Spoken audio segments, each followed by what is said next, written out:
नमस्कार, मैं हूं आपके साथ मिर्जा शाकिर अली बेग। जींद उपचुनाव में सभी दलों के उम्मीदवार ने अपना नामांकन कर दिया। नामांकन के बाद नेताओं के बीच जुबानी जंग भी तेज हो गई। जींद उपचुनाव अब जाट वर्सेस नॉन जाट बन गया है। सभी दलों ने अपने समीकरण के हिसाब से ताकतवर उम्मीदवारों को मैदान में उतारा है। अब ये चुनाव 2019 की जंग के ट्रेलर के तौर पर देखा जा रहा है और आज की बड़ी बहस इसी मुद्दे पर कि जींद उपचुनाव का 2019 के चुनावों पर क्या कुछ असर होगा। क्या ये चुनाव 2019 का ट्रेलर है?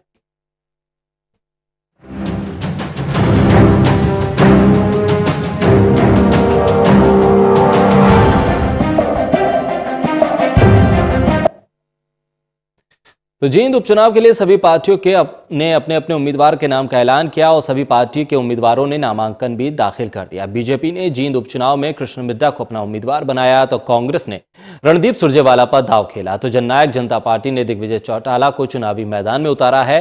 इसके अलावा इंडियन नेशनल लोकदल ने उमेश सिंह रेड्डू पर दांव खेला। उम्मीदवार तय होने के बाद जींद उपचुनाव की जंग और ज्यादा दिलचस्प हो गई है। साथ ही यह भी तय हो गया है कि जींद उपचुनाव 2019 का ट्रेलर साबित होगा। जींद उपचुनाव के सामने आई फाइनल तस्वीर। चिंतन मंथन के बाद दलों ने किया अपने अपने योद्धा का ऐलान। अब है ये देखने की बारी 2019 के ट्रेलर में कौन पड़ेगा किस पर भारी।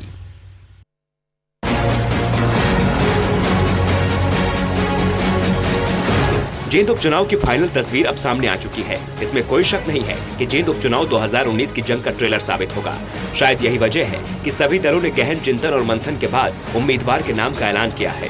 बीजेपी ने जींद उपचुनाव की जंग के मैदान में कृष्ण मिड्ढा को अपना योद्धा बनाकर उतारा है, तो वहीं कांग्रेस ने भी उम्मीदवार के चयन में काफी मत्थापच्ची करने के बाद कांग्रेस पार्टी के राष्ट्रीय प्रवक्ता और मीडिया प्रभारी रणदीप सुरजेवाला पर दांव खेला है। बात करें अगर इनेलो की, तो इनेलो ने उमेश सिंह रेड्डू को जींद उपचुनाव में अपना उम्मीदवार बनाया है। वहीं जननायक जनता पार्टी ने दिग्विजय सिंह चौटाला को जींद उपचुनाव में अपना उम्मीदवार बनाया है। यानी कि पूरी तरह से साफ है कि पार्टियों ने काफी सोच समझकर उम्मीदवारों का चयन किया है। इस सियासी जंग में एक और सबसे दिलचस्प बात यह है कि जींद उपचुनाव अब जाट वर्सेस नॉन जाट भी हो गया है। कांग्रेस, इनेलो और जननायक जनता पार्टी के उम्मीदवार जाट हैं, तो वहीं बीजेपी के पंजाबी उम्मीदवार को मैदान में उतार दिया है। अगर जातीय समीकरण के हिसाब से बात करें तो जींद में कुल 1,69,210 मतदाता हैं, जिनमें से 47,156 जाट, 14,986 ब्राह्मण, 14,879 पंजाबी और 14,488 सैनी वोट हैं। इसके अलावा बाकी अन्य जातियों के वोट हैं। ऐसे में यह कहना गलत नहीं होगा कि जींद उपचुनाव पूरी तरह से जाट वर्सेस नॉन जाट साबित होगा।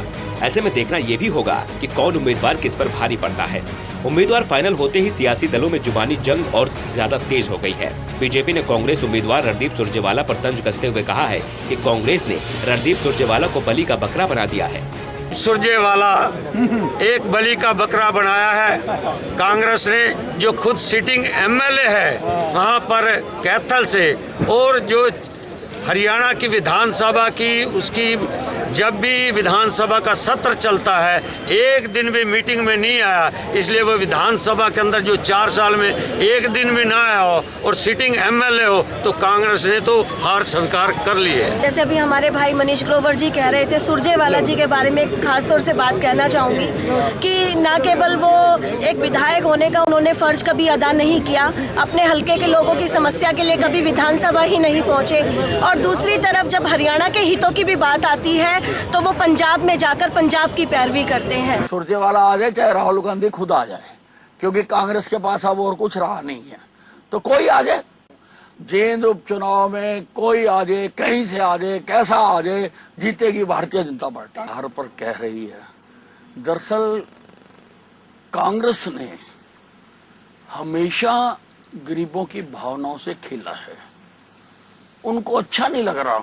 वहीं जननायक जनता पार्टी के उम्मीदवार दिग्विजय सिंह चौटाला का इस चुनाव के बारे में उम्मीदवार बनने के बाद क्या कुछ कहना है, जरा वो भी सुनिए। पार्टी ने समझा मैं इस लायक हूं और मुझे ये चुनाव लड़ना चाहिए, तो फिर मैं निश्चित तौर पर जितनी मेरी कैपेबिलिटी है उससे 19 नहीं बल्कि सवाया मेहनत कर करके, कोशिश कर करके पार्टी को ये जीत यहाँ के जनता के आशीर्वाद से, बड़े बुजुर्गों के आशीर्वाद से, माताओं बहनों के आशीर्वाद से, नौजवानों के साथ से और 36 बिरादरी के प्यार से, जींद ही धर्म जींद ही कर्म की सोच पर इस जो आज इलाका प्रोग्रेस को तरस रहा है, इस इलाके को अग्रणी इलाका बनाने के लिए चौधरी देवीलाल जी का जो सपना, उस सोच के अनुसार इस जींद को प्रगति के पथ पे आगे कदम इस जींद के बढ़े, तो मैं सब लोगों का साथ लेकर के ये आशीर्वाद प्राप्त करने आया हूं।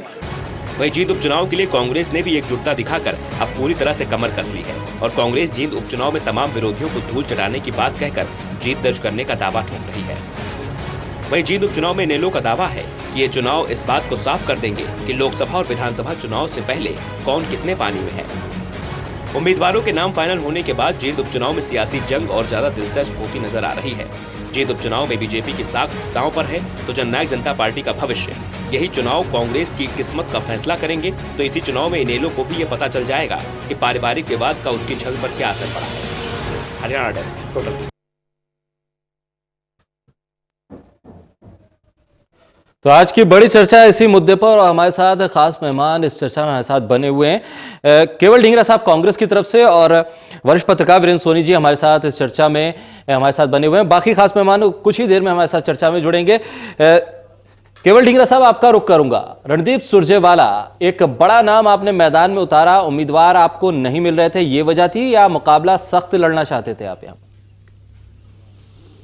देखिए, हमारे पास बहुत फेयर लिस्ट थी उम्मीदवारों की और हमें जो सारा मामला एआईसीसी के पास रखा और वेणुगोपाल जी जो हमारे प्रवेशक बनाए गए थे, उन्होंने एआईसीसी से सारी डिस्कशन की और उसमें हमारा सिंगल उम्मीदवार जो है वो चुन करके आया कि ये आदमी हमारा होगा और इसकी उसमें हमारा चुनाव होगा। ठीक है केवल ढींगरा जी, रणनीति क्या है आप लोगों की? क्योंकि रणदीप सुरजेवाला पहले से ही विधायक हैं और इस सीट पर आपने एक बार फिर उन्हें मैदान में उतारा है। किस रणनीति के तहत अब आप लोग इस चुनाव में आगे बढ़ेंगे? देखिए, सबसे बड़ी बात यह है कि वो पहले जींद डिस्ट्रिक्ट में ही नरवाना से पहले एमएलए रहे हैं जी, और दूसरी बात यह है कि वो वहां के सशक्त कैंडिडेट हैं। और आपको एक और चीज है कि जिस तरह से आपके चैनल के ऊपर एक आंकड़े दिखाए गए थे जिसमें कांग्रेस के जो है वो बिल्कुल नीचे दिखाया गया था, तो हम एक सशक्त उम्मीदवार देना चाहते थे कि जो चुनाव के अंदर पूरी प्रॉपर लड़ाई लड़ सके। मुद्दे हैं जिस तरह से कांग्रेस ने 10 साल काम किया है लोगों का, उस तरीके से लोगों को सारी चीज का आकलन दे सके। ठीक है वीरेंद्र सोनी जी, आपका रुख करूंगा। अब सभी उम्मीदवार सामने, क्या लग रहा है आपको, मामला बहुत क्लोज फाइट पर जाकर रुक रहा है या अभी भी आपको किसी पार्टी का पलड़ा कहीं ज्यादा भारी नजर आ रहा है?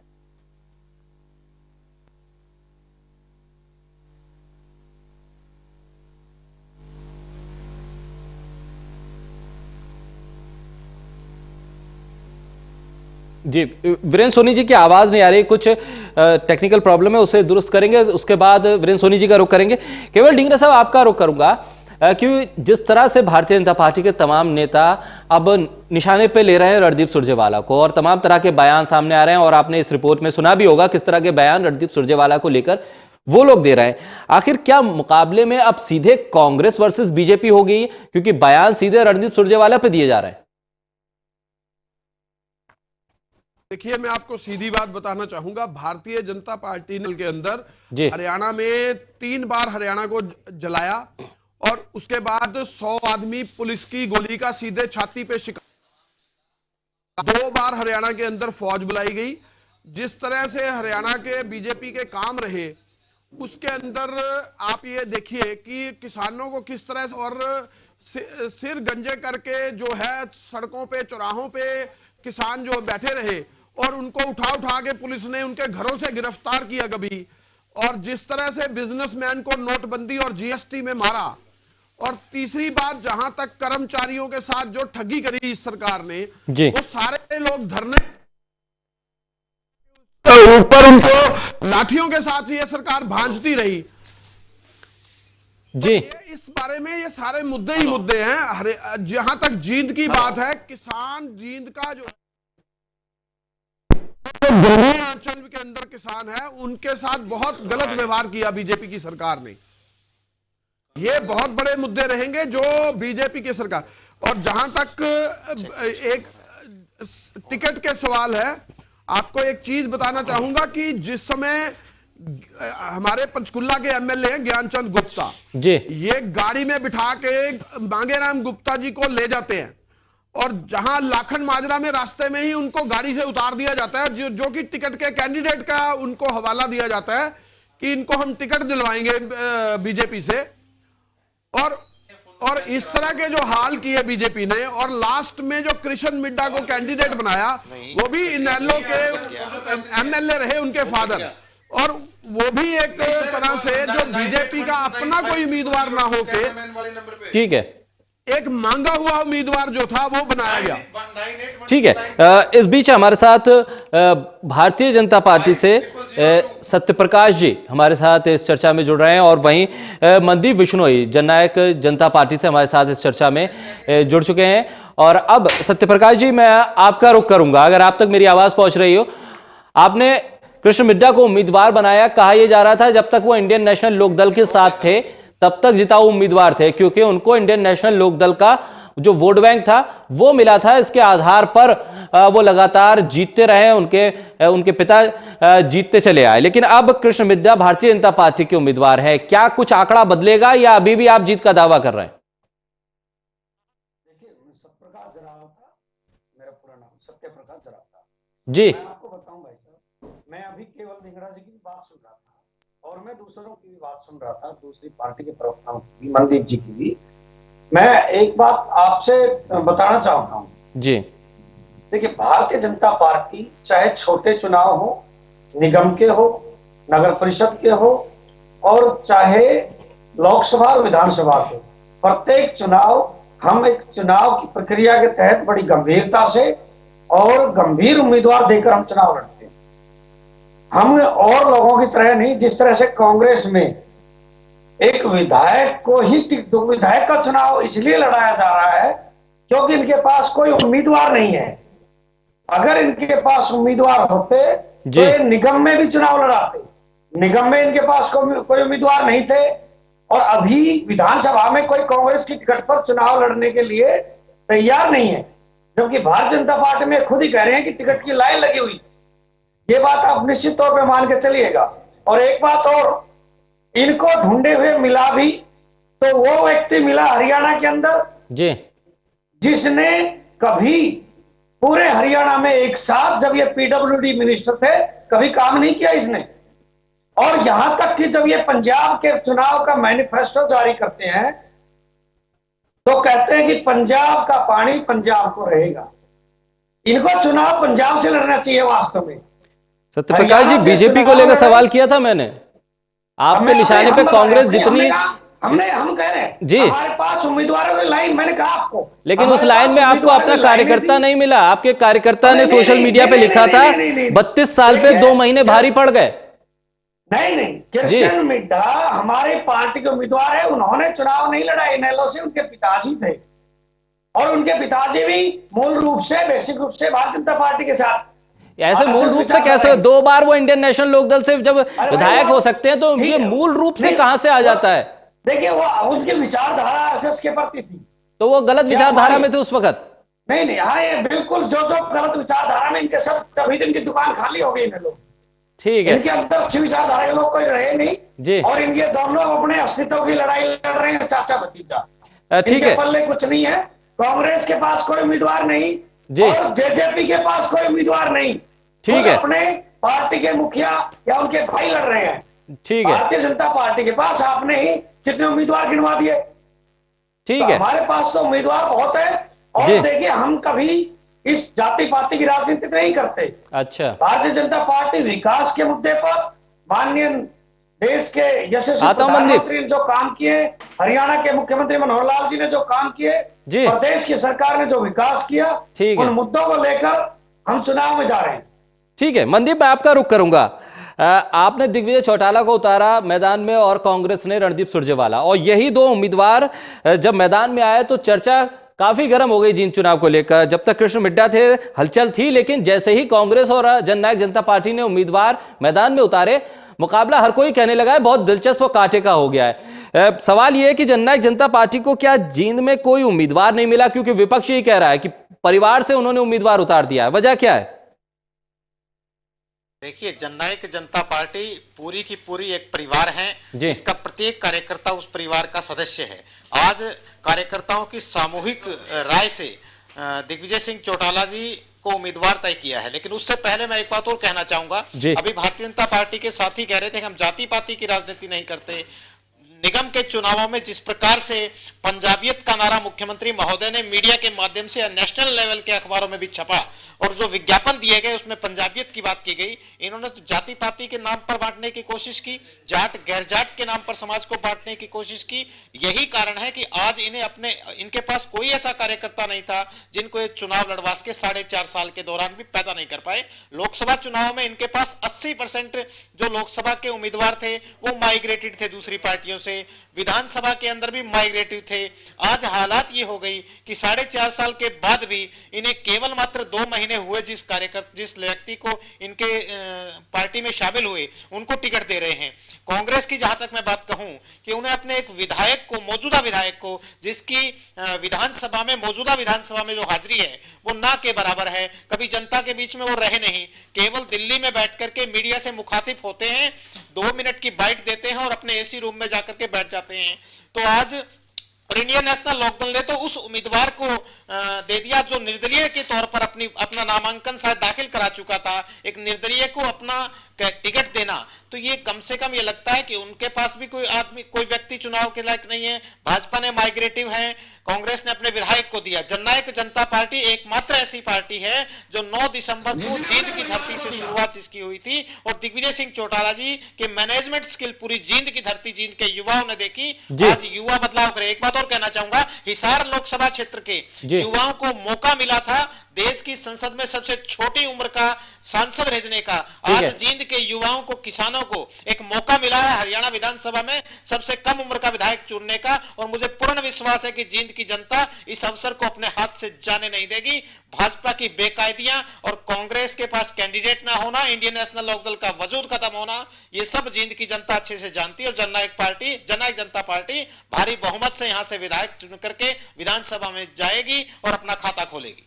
ठीक है, वीरेंद्र सोनी जी, आपका रुख करूंगा। अब क्या लग रहा है, सभी उम्मीदवार सामने हैं और कांग्रेस और जननायक जनता पार्टी ने जिस तरह से हैवीवेट उम्मीदवार मैदान में उतारे हैं, मुकाबला खासा दिलचस्प कर दिया है। अब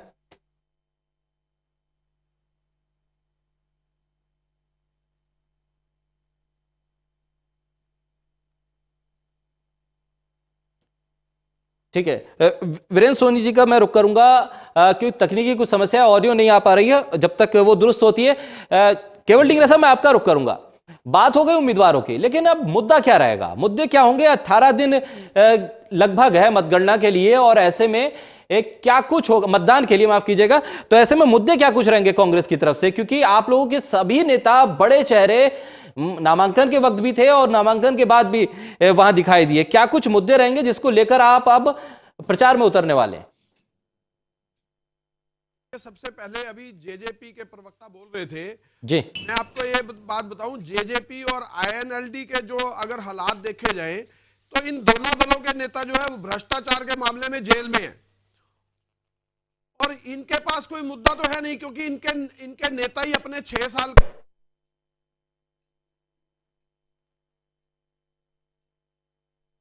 तो भ्रष्टाचार किया था, उस मामले में ये जेल में बैठे। दूसरी बात भारतीय जनता पार्टी की, जो ये सरकार में किसानों को नुकसान पहुंचाया, बिजनेसमैन को नुकसान पहुंचाया, कर्मचारियों को नुकसान पहुंचाया ना, जो पंजाब मजदूर वर्ग को, इन लोगों ने किसी को छोड़ा ही नहीं। बात करते हैं धिंगड़ा जी, उस बात का जवाब दीजिए। अरे मुद्दे तो बहुत रहेंगे। सत्यप्रकाश जी, मैं आता हूं आपके पास, ढींगरा साहब के पास के बाद आपके पास आऊंगा, आप काउंटर कीजिएगा। केवल जी, मैं आपको यह कहना चाहता हूं कि भारतीय जनता पार्टी ने इतने मुद्दे दिए 4 साल के अंदर, कोई काम नहीं किया। और जींद एक ऐसा इलाका है, 2 काम भी नहीं गिना सकते बीजेपी वाले। और दूसरी बात, जहां पे जेजेपी और आईएनएलडी है 15 साल से बाहर है, ठीक है, और इनके नेता भ्रष्टाचार के मामले में जेल में है। ठीक है, और ये बड़ी बड़ी बातें करते हैं, इनके पास है ही कुछ नहीं।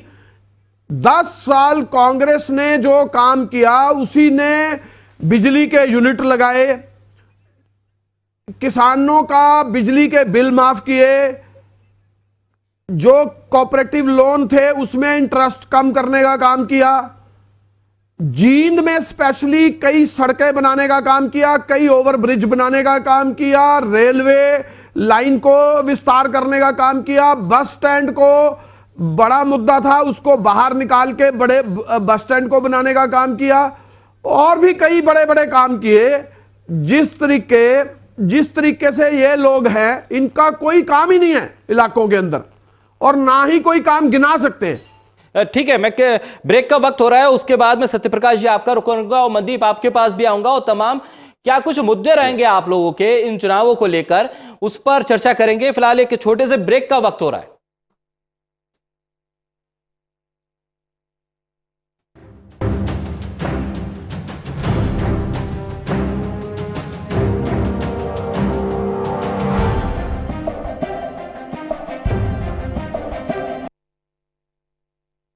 तो जींद उपचुनाव को लेकर सभी पार्टियों ने अपने उम्मीदवार मैदान में उतारे। आज नामांकन दाखिल हो गया और मुकाबला खासा दिलचस्प नजर आ रहा है, और क्या कुछ मुद्दे होंगे और किस तरह से पार्टियां अपने मुद्दों को लेकर आगे बढ़ेंगी, क्योंकि चुनाव प्रचार अब शुरू होगा। और जिस तरह से चुनाव प्रचार के लिए सभी पार्टियों ने कवायद की है, ऐसा लगता है कि काफी दिलचस्प जुबानी हमले भी देखने को मिलेंगे। केवल ढींगरा साहब आपका रुख करूंगा, आप लोगों के पास जिस तरह से अब उम्मीदवार मैदान में है और वक्त, जो भी विधायक जीतेगा उसके पास समय नहीं होगा कि वो बहुत कुछ कर पाए, लेकिन संदेश क्या होगा इन चुनावों के नतीजों का, खासतौर पे कांग्रेस पार्टी के लिहाज से?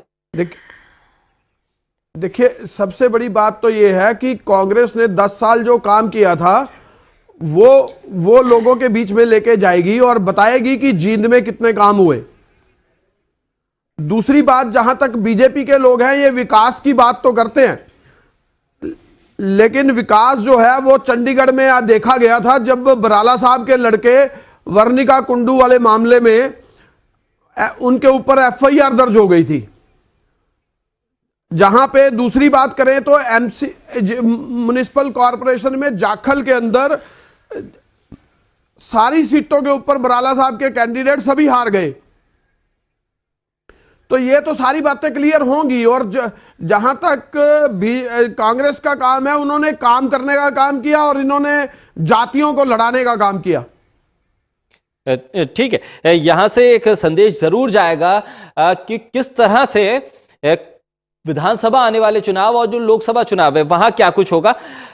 मनदीप, आपका रुख करूंगा। जननायक जनता पार्टी मैदान में है, नई पार्टी है और जोश भी काफी है, और लग ये रहा है कि हाँ, एक पकड़ जरूर आप लोगों की नजर भी आ रही है। विधायक जो जीतेगा बहुत कुछ नहीं कर पाएगा, जाहिर सी बात है, लेकिन क्या मुद्दे रहेंगे आप लोगों के, आखिर विजन क्या रहेगा, वो इस चुनाव से आपका जाहिर होगा। वो विजन क्या है जिस विजन के तहत आप लोग मैदान में हैं? देखिए, पिछले 4.5 साल, 4-4.25 साल के आसपास, 4 साल के आसपास मिड्डा जी जींद विधानसभा क्षेत्र का प्रतिनिधित्व करते रहे। कुछ स्वास्थ्य कारणों से शायद वो चीजें जींद के लिए वो विधानसभा में आवाज नहीं उठा पाए, और अगर उठा पाए तो भारतीय जनता पार्टी की सरकार ने विपक्ष का विधायक होने के नाते उनकी बात अनसुनी कर दी। इसी वजह से पिछले 10 सालों में कांग्रेस के राज में और अब 4.5 साल के लगभग भारतीय जनता पार्टी के राज में जींद शिक्षा स्वास्थ्य के क्षेत्र में बिल्कुल पिछड़ चुका है। यहाँ शिक्षा की कोई व्यवस्था नहीं है, स्वास्थ्य सेवाओं का बिल्कुल जनाजा निकल चुका है, सड़कें टूटी पड़ी है। 9 दिसंबर 2018 को जब जननायक जनता पार्टी का गठन हुआ जींद की पांडु पिंडारा की ऐतिहासिक धरती से, जहां से पांडवों ने भी संघर्ष की शुरुआत की थी। जननायक चौधरी देवीलाल ने कई बार जींद की धरती से अपने संघर्ष की शुरुआत की थी और वो सफल भी हुए, और जननायक चौधरी देवीलाल की कर्म भूमि मानी जाती है। इसी वजह से 9 दिसंबर को जो यहाँ पर रैली हुई और जो लाखों की संख्या में दुष्यंत जी और दिग्विजय जी को आशीर्वाद देने के लिए प्रदेश भर से युवा, किसान, महिलाएं उमड़ी, तो उसी दिन से लग गया था कि जींद का जो रण है वो जननायक जनता पार्टी भारी बहुमत से जीतेगी। भारतीय जनता पार्टी की बेकायदियों को लेकर के हम जनता के बीच में जाएंगे। कांग्रेस की तो जिक्र करना ही यहाँ बेकार है, क्योंकि जिस इन्होंने अपने एक विधायक को टिकट दी है और हरियाणा प्रदेश के किसानों की, हरियाणा प्रदेश के युवाओं की वो लड़ाई लड़ने में इसलिए अक्षम है क्योंकि पंजाब के चुनाव में कांग्रेस का घोषणा पत्र जब इन्होंने जारी किया तो कहा पंजाब दा पानी पंजाब दे वास्ते। एसवाईएल को लेकर के ये मौन रहते हैं, पंजाब के पानी के लिए वहां जाकर के अधिकार की बात करते हैं। तो ये कांग्रेस के लोगों को तो वोट मांगने का अधिकार नहीं है, खासकर उस व्यक्ति को जो यहाँ से उम्मीदवार है, क्योंकि उसको जींद का रहने वाला है, उसको जानते भी होंगे। नरवाना उनको उसका छुटा दिया, वो तो कैथल चला गया और कैथल के लोग भी उसे सबक सिखाने के लिए तैयार बैठे हैं। Indian national Lokdal Bahujan Samaj party का गठबंधन है, लेकिन उनका कोई वजूद नहीं, उन्हें उम्मीदवार नहीं मिला। आज मौजूदा समय में जननायक जनता पार्टी के जो युवा हैं दुष्यंत जी और दिग्विजय जी, उनके साथ प्रदेश का युवा तो है ही है, जींद का युवा भी उनके साथ है, जींद का दुकानदार उनके साथ है, छोटा व्यापारी साथ है, किसान साथ है, क्योंकि आज किसान की पीड़ा को किसी ने नहीं समझा, आज दुकानदार की जो कठिनाई है उसको किसी ने नहीं समझा, आज युवा बेरोजगार अपने रोजगार के लिए तरस रहा है, महिलाएं असुरक्षित हैं, सड़कें टूटी पड़ी है। इन सब मुद्दों को लेकर के हम जनता के बीच में जाएंगे। जनता हमारे साथ है क्योंकि हमारे युवा साथी 9 दिसंबर के बाद से ही booth level man to man working कर रहे हैं। आज हम सबसे आगे हैं और जब हम विधायक बनकर के दिग्विजय जी विधानसभा में पहुंचेंगे तो जींद विधानसभा क्षेत्र की आवाज बुलंद होकर के विधानसभा में गूंजेगी। सरकार को हम मजबूर कर देंगे कि जींद विधानसभा क्षेत्र के अंदर विकास करें। अगर विकास नहीं करेंगे तो 2019 में जो विधानसभा का चुनाव होगा उसके अंदर भारतीय जनता पार्टी को मुंह की खानी पड़ेगी। जननायक जनता पार्टी एकमात्र विकल्प के रूप में आज प्रदेश के युवाओं को, दुकानदार को, किसानों को, महिलाओं को, प्रत्येक वर्ग को नजर आ रही है। इसके अंदर एक उम्मीद की किरण, क्योंकि कांग्रेस को तो नगर निगम के चुनाव में भी नकार दिया, इंडियन नेशनल लोकदल और बहुजन समाज पार्टी के गठबंधन को भी नकार दिया, चंद 2-3% वोट इनके आए थे। भारतीय जनता पार्टी ने केवल वर्ग भेद, जाति भेद, धर्म भेद की राजनीति की है, इसके अलावा कुछ भी नहीं किए। आज इनके नेता, मुख्यमंत्री, मंत्री सभी जिस दिन से बने उस दिन चुनावी मोड में है, केवल और केवल मात्र विपक्ष पे आरोप लगाने के अलावा ये कोई काम नहीं कर पाए हैं। स्वामीनाथन की आयोग की रिपोर्ट हो, चाहे युवाओं को 6,000 9,000 का बेरोजगारी भत्ता देने की बात हो, स्वास्थ्य सेवाओं की बात हो, शिक्षा के क्षेत्र की बात हो, और हैपनिंग हरियाणा के नाम पे गुड़गांव में इन्होंने 2 बार सबमिट करा चुके हैं। एक पैसे का आज तक निवेश हरियाणा प्रदेश में नहीं करा पाए। हम तो कहते हैं कि प्राइवेट कंपनियों में हरियाणा प्रदेश के युवाओं को रोजगार मिले, हम उसके लिए लड़ाई लड़ेंगे। स्वास्थ्य सेवाएं, मोबाइल डिस्पेंसरी और मोबाइल सेवाएं, जो मोबाइल डिस्पेंसरी गांव स्तर के ऊपर, ब्लॉक स्तर पे हम उपलब्ध करवाएंगे। जो बुढ़ापा पेंशन के नाम पर इन्होंने बुजुर्गों का अपमान करने का काम किया है, हम उसको घर इनके जो जब जननायक चौधरी देवीलाल जी के समय में इनके घर पर जाकर के पेंशन दी जाती थी, हम वो सम्मान भत्ता पेंशन बुजुर्गों को, महिलाओं के घर पर देंगे। बुजुर्ग की 58 साल और महिला की 55 साल की उम्र होते ही ठीक है मनदीप, मैं आऊंगा। मनदीप, सत्यप्रकाश जी का रुख कर लेता हूं। मनदीप, मैं आपके पास आऊंगा। सत्यप्रकाश जी, सवाल आपसे ये होगा कि 4.5 साल में आप लोगों ने जींद के लिए स्पेसिफिक क्या किया, और अब अगर आपका विधायक वहां से जीतता है तो और क्या कुछ जींद को मिल पाएगा? देखिए, मुझे ऐसा लगता है कि मैं कोई विदेश से आए हुए किसी व्यक्ति की रागनी सुन रहा हूं और 3-3 बार एक शब्द को दोहरा रहे हैं। तो रागनी नजर आएगी। 4.5 साल लोगों को लड़ा रहे हैं। आपको लग रही है ये प्रदेश के युवा का दर्द है, किसान की पीड़ा है, दुकानदार की तकलीफ है, जिसे आप सुनने में बिल्कुल असमर्थ रहे, ना ही सुनना चाहते हैं। ठीक है सत्यप्रकाश जी, जींद के लिए आपने अब तक 4.5 साल में क्या किया आपकी सरकार ने, और आगे क्या करने वाले हैं? उठाती है भाई साहब, सुनिए ना आप। नैना चौटाला आवाज उठाती है कि मेरे क्षेत्र में सड़क बनाएं। हमारी सरकार बिना भेदभाव के वहां पर सड़क बनाती है। जींद के तत्कालीन विधायक आवाज उठाते हैं, उनके आकस्मिक मृत्यु के पश्चात भी हमारे माननीय मुख्यमंत्री विधानसभा में घोषणा करते हैं और उनकी मांग को पूरा करते हैं। ये कहाँ रह रहे हैं भाई? अरे 1,000 रुपए वृद्धावस्था पेंशन थी, वो हमने 2,000 करी। हमने बेरोजगारी भत्ता हम दे रहे हैं सक्षम योजना से, जितने रजिस्टर्ड हैं उनको दे रहे। आप ये बताइए मनदीप जी, परिवारवाद का गुण कब तक गाओगे? सत्य प्रकाश जी, सत्य प्रकाश जी, पीड़ित रहा। सक्षम योजना में कितने युवाओं ठीक है। को हम पार्टनर हुए तो भाई गौरव कौन है? बेरोजगारी भत्ता दिया? आप तय करिए, आपका चाचा गौरव है? अरे या सत्य आप प्रकाश गौरव है? जी, ये मंडी तय पेट कर में लीजिए आप। सत्य प्रकाश जी, सवाल ये नहीं है कि कौन किसका चाचा है, कौन कौन किसका पार्टनर है, भतीजा कौन है। गौरव है? सवाल यह है कि आप- जींद के लिए आप लोगों ने आपसे 4.5 साल में क्या किया, हमने जींद के लिए काम क्या किया। किया। देखिए, कौन किसके परिवार से टिकट लेता है वो अलग मसला है, लेकिन जींद के लिए चुनाव है तो जींद के लिए आपने क्या किया जी। देखिए, हमने कहा ना, हमने कहां शुरू करे काम? किसानों को हमने 4 साल के अंदर जो ये सारी उम्र नहीं दे इसके, उससे दुगना हमने मुआवजा 4 गुना दिया।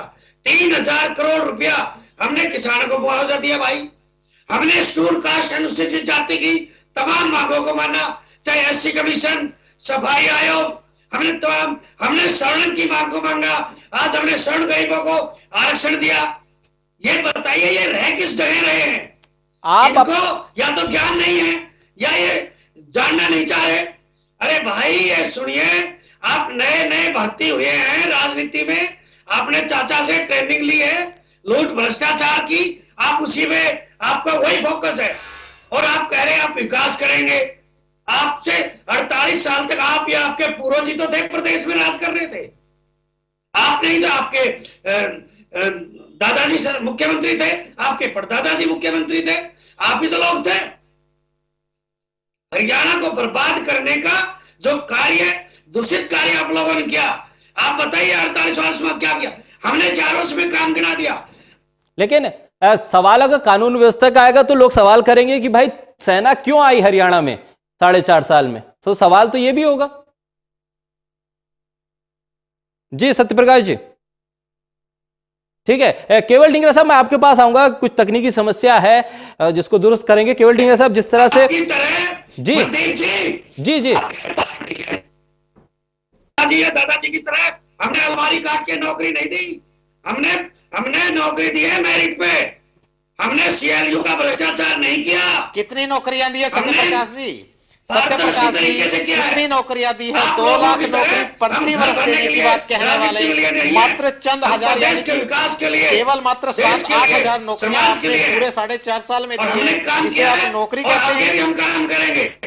सत्यप्रकाश जी, केवल सत्यप्रकाश जी, इस तरह की बात करके इनकी जनता को भ्रमित नहीं कर सकते और भारी मतों से जीतेंगे। ठीक है, जीतेंगे आप लोग दावा कर रहे हैं, लेकिन जींद के लिए आपने क्या किया? मैं ये पूछ रहा था, स्वास्थ्य सेवाएं जींद में क्या बेहतर हो गई? क्या जींद में स्वास्थ्य सेवाओं का को लेकर सरकार ने जो कदम उठाया उससे आपको लगता है कि जींद में स्वास्थ्य सेवाएं सबसे बेहतर है? सत्यप्रकाश जी, हमने कहा ना, जो मैं वही बात आपको मैं कह रहा हूं जी कि इन्होंने हम पे जो आरोप लगाए, देखिए कि ये लोग कि रोड नहीं, आरोप नहीं लगा रहा। आपसे सिर्फ सवाल पूछा जा रहा है कि जींद का अस्पताल खुद बीमार है, आप उसका इलाज नहीं कर पा रहे हैं। जींद की जनता को स्वास्थ्य सेवाएं कैसे देंगे? जींद का युवा बेरोजगार भटक रहा है रोजगार की तलाश में, आपने उसको कितना रोजगार दिया? जिनकी सड़कें टूटी पड़ी है, आपने विकास की नीति लगाई हो तो बताइए। ठीक है, शिक्षा व्यवस्था, ठीक है सत्यप्रकाश जी, मैं आपके पास आऊंगा। समय अब कम है, बहुत समय तकनीकी समस्या में चला गया। केवल डिंगरा साहब, आपका रुख करूंगा। क्या सरकार की तरफ से जींद के लिए कुछ हुआ भी है, या तमाम चीजें राजनीतिक मुद्दे और नारों के बीच ही फंसी रहेंगी? जींद को कुछ मिलेगा भी? पंजाब का आदमी आके चुनाव लड़ रहा है। जिस समय कृष्ण मिड्डा जो थे, उनके फादर जो थे वो वहां से INLD के MLA थे। विधानसभा में गया। अरे रुकिए, ठीक है, आऊंगा सत्यप्रकाश जी, समय नहीं है। ठीक है, केवल जी, जी केवल जी, ये जो बात कर रहे थे, ठीक है केवल जी। अरे सुन लीजिए सत्यप्रकाश जी, सुन लीजिए जी।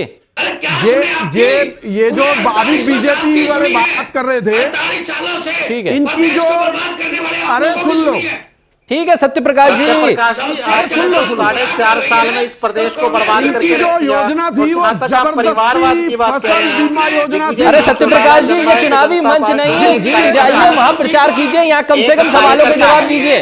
केवल डिंगरा साहब, जननायक जनता पार्टी के कार्यकर्ता है, देखिए इन्होंने काम तो नहीं किया नहीं। जबरदस्ती बीमा योजना के तहत किसानों को लूटने का काम इस सरकार ने किया। आपको तो भगवान भी माफ नहीं करेगा आप लोगों को। अरे रुकता ही नहीं है। ठीक है केवल डिंगरा साहब, समय कम है, जल्दी। मैं ये कह रहा हूं कि जो इन्होंने किसानों को लूटने का काम किया, जबरदस्ती फसल बीमा योजना लागू की, जिसमें इन्होंने ठीक है माफी चाहूंगा मनदीप और केवल डींगा साहब, माफी चाहूंगा, समय कम है। सोनी जी के पास मैं जा रहा हूं। वीरेंद्र सोनी जी, आखिर अब आपको क्या लग रहा है? फाइनल कमेंट के तौर पर आपसे जानना चाहूंगा कि अब तमाम उम्मीदवार मैदान में है, तमाम नाम सामने हैं, जींद का चुनाव किस तरफ जाता दिख रहा है? क्या क्लोज फाइट दिख रही है? वीरेंद्र सोनी जी। जी अब ये बात स्पष्ट होती जा रही है जी कि जो जींद का चुनाव है जी, ये जातीय गणित के आधार पर इसका लगता है ये मुद्दे बहीन रह जाएंगे और जात पात का जो है, जिस तरह आपने पहले भी उल्लेख किया है, ये जाट और नॉन जाट के बीच में उलझ कर रह जाएगा। और बीजेपी के ये पहले से ही सोच थी, जब 3 जाट उम्मीदवार खड़े हैं तो बीजेपी ने पहले ही जो अग्रवाल समुदाय के थे मांगेराम गुप्ता, उनको गांठने का काम शुरू कर दिया। बीजेपी के एक प्रदेश पदाधिकारी उनसे बात करते रहे ताकि दूसरे दलों में ये संशय बना रहे कि मांगेराम गुप्ता बीजेपी में जा रहे हैं या अन्य दल में जा रहे हैं, तो उनके साथ संपर्क बनाए रखा। मांगेराम गुप्ता को टिकट नहीं मिला है, बीजेपी का एकमात्र गैर जाट उम्मीदवार है, लोकतंत्र सुरक्षा पार्टी का भी है, लेकिन लोकतंत्र सुरक्षा पार्टी का उम्मीदवार जीतने की स्थिति में नहीं है, चुनाव परिणाम को अवश्य प्रभावित कर सकता है। रणदीप सुरजेवाला सशक्त उम्मीदवार है, कोई दो राय नहीं है, लेकिन जींद के लिए कितने सशक्त हैं ये फैसला जींद के लोग ही करेंगे। एक विधायक होते हुए उनको टिकट देना, दोबारा चुनाव लड़ाना, ये पार्टी की मजबूरी थी। पार्टी की एकजुटता को रोकने के लिए पार्टी के पास कोई विकल्प नहीं था। इसके लिए सभी कांग्रेस के नेता एकजुट तो हुए, लेकिन ये अस्थायी है, सभी लोगों को पता है ये अस्थायी है। कुछ लोग ये कह रहे हैं कि रणदीप सुरजेवाला को बलि का बकरा बनाया गया है, समर्थक कह रहे हैं इसको भावी मुख्यमंत्री के रूप में पेश किया जाएगा। ये तस्वीर क्या रहने वाली है ये तो जींद के लोग ही जानेंगे। ठीक है, बहुत शुक्रिया आप सभी मेहमानों का। केवल डींगरा साहब आपका बहुत शुक्रिया, सत्यप्रकाश जी आपका बहुत शुक्रिया, मनदीप आपका बहुत शुक्रिया और वीरेंद्र सोनी जी आपका बहुत शुक्रिया इस चर्चा को सार्थक बनाने के लिए। और जींद के उपचुनाव में अब चुनाव प्रचार का दौर जारी है और चुनावी वादे और भाषणों के बीच जनता को तय करना है कि जींद का प्रतिनिधित्व आखिर कौन करे। फिलहाल रुकेंगे एक छोटे से ब्रेक के लिए।